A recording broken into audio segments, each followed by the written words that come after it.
السلام علیکم ناظرین، آپ دیکھ رہے ہیں پاک پنجاب نیوز اور میں ہوں پاک پنجاب نیوز کے ساتھ حبیب۔ نظر ڈالتے ہیں آج کی اہم خبروں پر۔ ہم زندہ قوم ہیں، آئندہ قوم ہیں، ہم زندہ قوم ہیں، آئندہ قوم ہیں، ہم سب کی ہے پہچان، ہم سب کا پاکستان، پاکستان، پاکستان، ہم سب کا پاکستان، ہم زندہ قوم ہیں، آئندہ قوم ہیں۔ عرض پاکستان تجھے سلام۔ اگست آزادی کا مہینہ، ملک بھر میں تاریخی جشن کی تیاریوں کا آغاز۔ اس سال 14 اگست اس عزم کی تجدید کے ساتھ منایا جائے گا کہ دشمن کو ہر میدان میں شکست دی جائے گی۔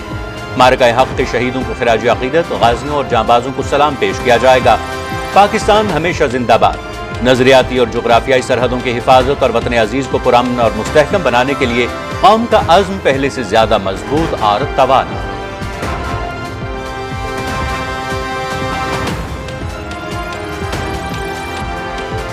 وزیر اعظم کا دہشت گردی کے ناسور کو جڑ سے ختم کرنے کا عزم۔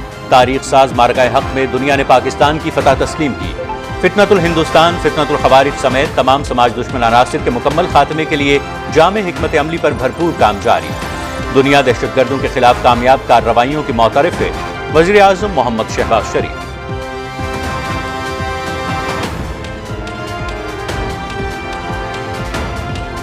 9 مئی مقدمات میں انسداد دہشت گردی عدالت فیصل آباد کا بڑا فیصلہ۔ 195 مجرموں کو سزائیں سنا دیں۔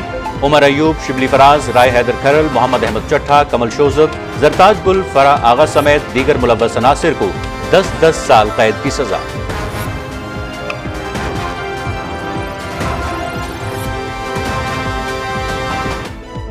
کسی بھی ملک میں اس کی فوج پہ حملہ کرایا جائے، اس کے شہیدوں کی علامات کی تصدیق کی جائے، اس کے بانی کے گھر کو جلایا جائے، وہاں پہ عوام اور فوج کے درمیان نفرت پیدا کی جائے، اور پھر جو لوگ یہ کروا رہے ہیں، جو کر رہے ہیں، ان کو کیفر کردار پہ نہ پہنچایا جائے، تو کسی بھی ملک میں ایسا ہو تو وہاں کے نظام انصاف پہ سوال کھڑا ہے۔ سانحہ 9 مئی پر افواج پاکستان کا دو ٹوک موقف۔ فیلڈ مارشل سید عاصم منیر کے الفاظ آج بھی قوم کو یاد۔ 9 مئی صرف افواج پاکستان نہیں، عوام کا مقدمہ ہے۔ قوم شہداء کی یادگاروں کی بے حرمتی کرنے والوں کو کبھی معاف نہیں کرے گی۔ آزادی اظہار رائے کا یہ مطلب نہیں کہ ریاست کے خلاف پروپیگنڈا اور عوام اور اداروں کے درمیان نفرت پیدا کی جائے۔ قومی تنصیبات پر حملوں کی کسی صورت اجازت نہیں دی جا سکتی۔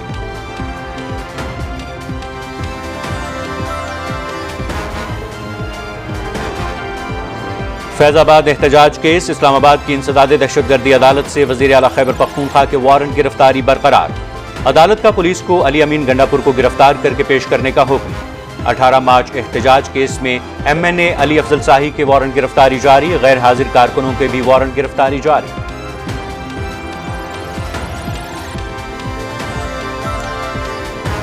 ملک میں قانون کی حکمرانی چاہتے ہیں۔ 9 مئی مقدمات کے فیصلوں کا خیر مقدم کرتے ہیں۔ ناقابل تردید ثبوتوں کی بنیاد پر عدالت نے سزائیں سنائیں۔ سزائیں شفاف ٹرائل کے تحت آئین اور قانون کے مطابق ہوئیں۔ ان شرپسندوں نے وہ کام کیا جو دشمن بھی نہ کر سکا۔ آئندہ کسی کو ایسے حملے کرنے کی جرت نہیں ہوگی۔ سفارتی اور عسکری محاذ پر کامیابیاں ملی ہیں۔ وزیر اطلاعات عطا اللہ طاہر۔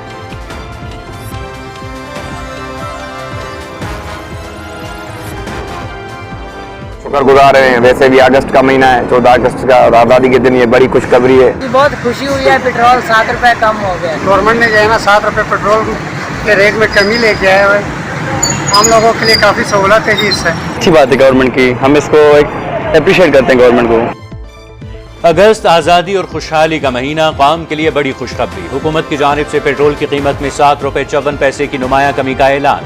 نئی قیمت 264 روپے 61 پیسے مقرر۔ ڈیزل کی قیمت معمولی اضافے کے بعد نئی قیمت 285 روپے 83 پیسے مقرر۔ نوٹیفیکیشن جاری، نئی قیمتوں کا اطلاق ہو گیا۔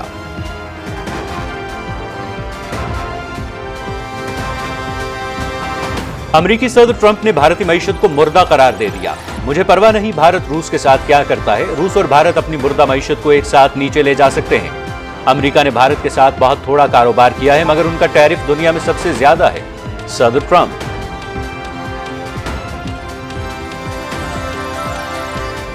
بھارتی اپوزیشن مودی حکومت کی ناکام خارجہ اور معاشی پالیسیوں پر پھٹ پڑی. بھارتی معیشت مردہ قرار دینے، بھارت پر 25% ٹیرف اور روس کے ساتھ تعلقات پر جرمانہ عائد کرنے کے امریکی فیصلے پر بھارتی معاشی تجزیہ کاروں کا سخت مایوسی کا اظہار. صدر ٹرمپ نے حقیقت بیان کی، مودی صرف صنعت کار گوتم اڈانی کے مفادات کے لیے کام کرتے ہیں. مودی نے بھارت کی معیشت، دفاع اور خارجہ پالیسی کو تباہ کر دیا. راہل گاندھی.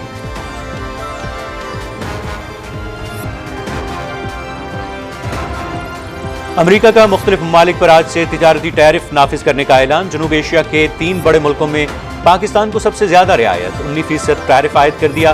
بھارت پر 25 اور بنگلہ دیش پر ٹیرف کی شرح 20%، جنوبی افریقہ پر 30، سوئٹزرلینڈ پر 39%، اسرائیل اور ترکیے پر 15% ٹیرف عائد. اختلافات کے باعث کینیڈا پر ٹیرف 25% سے بڑھا کر 35% کر دیا. بھارت کے ساتھ اختلافات فوری طور پر حل نہیں ہو سکتے، ترجمان وائٹ ہاؤس. غزہ پر اسرائیلی فورسز کی بربریت جاری. بمباری کے تازہ واقعات میں 51 فلسطینی شہید، شہداء میں خواتین اور بچے بھی شامل. غزہ میں قحط کی صورتحال بھی سنگین. لبنان کے مختلف علاقوں میں بھی صہیونی فورسز کے فضائی حملے، متعدد افراد زخمی. امریکہ نے فلسطینی اتھارٹی اور فلسطینی لبریشن آرگنائزیشن کے عہدیداروں پر سفری پابندیاں عائد کر دیں.